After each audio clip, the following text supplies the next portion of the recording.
just when the OUSD was getting its momentum going with a new strategic plan and some of the changes that were happening in the district that were making a good impact.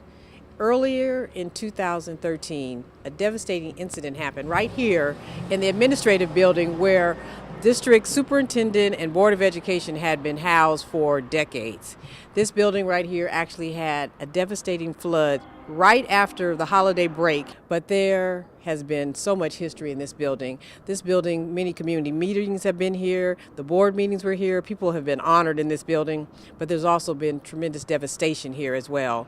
This is the site where Superintendent Marcus Foster in the 1970s was actually assassinated.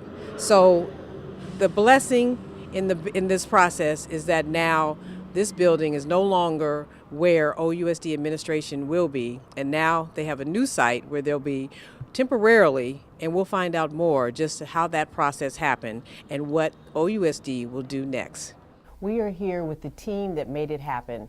OUSD had a devastating incident happen early in 2013 where the whole administrative office building had to be evacuated due to a flood.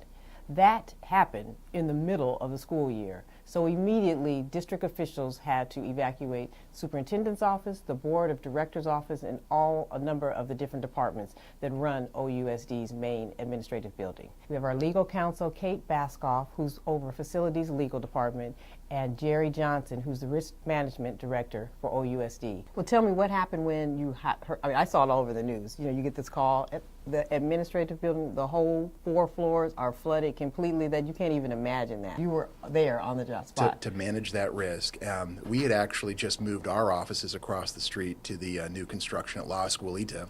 And so my office wasn't directly affected by the flood. I got a call that morning, like a whole bunch of other people got a call that morning.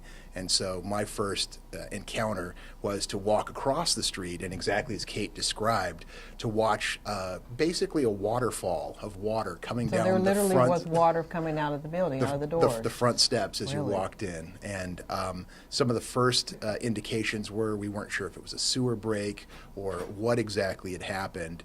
But my first action was to figure out exactly what the extent of this was. And so I walk up the steps through the water, and I look left and I look right in this building that I'm used to working in, and I see about an inch of standing water as far as the eye can see. And then I see the water coming down the stairwells on either side.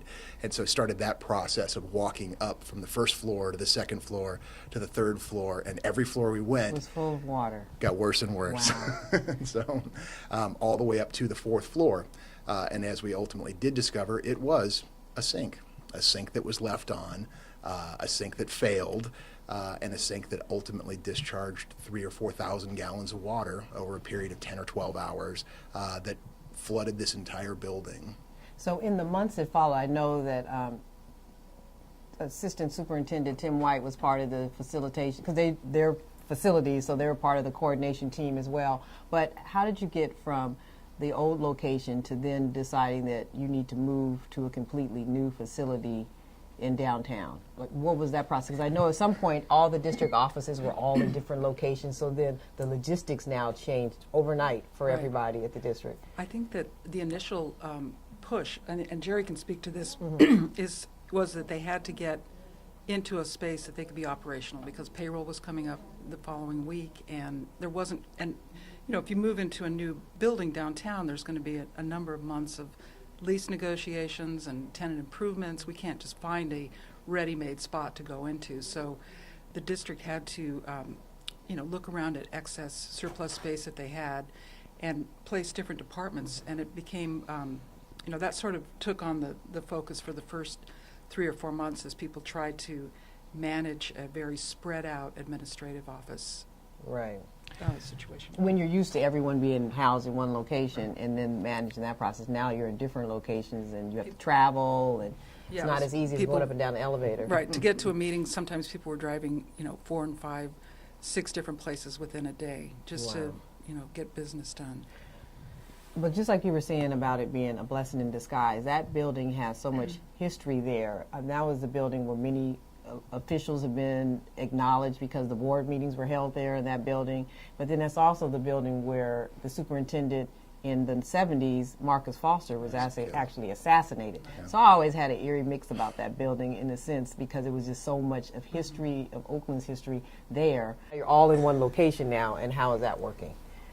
Well, and I was just going to point out that before, it actually 1025 had become an eyesore after we finished the La Escalita project, and I think that it's sort of ironic, but we all recognize the benefit and the need to have kids in adequate school facilities, and yet we were in a sub-adequate administrative office. With me is Vanessa Brooks, who is the accounts payable supervisor, and she had to go through the whole process from 1025 to Cole site. They told us about how they moved you into the auditorium at Cole, and now at 1000 Broadway. So just tell us first, what that felt like when you had to, in the middle of the school year, had to move. And they told us you still had to do payroll for the next day. Yeah, we'll do accounts payable. So actually, when the flood hit, that was my second day in my new position. So for me, it was just so chaotic moving from 2nd Avenue and moving to Cole. Thankfully enough, that was a neighborhood that I grew up in. Right. So I was very familiar, very comfortable with it. But it was a change. And the staff stuck together. We never missed running checks for our vendors and consultants, which we thank you very much. You're your most valuable asset to the district. But it was a change that everybody just kind of jumped in and we just kept the ship moving and never did sink. We kept it flowing. And from the transition from Cole Street to here in the middle of our year-end closing process was a challenge, but my staff, they're wonderful. I love you all. We didn't miss a beat. We're here now in this fabulous environment that has done so much for the morale.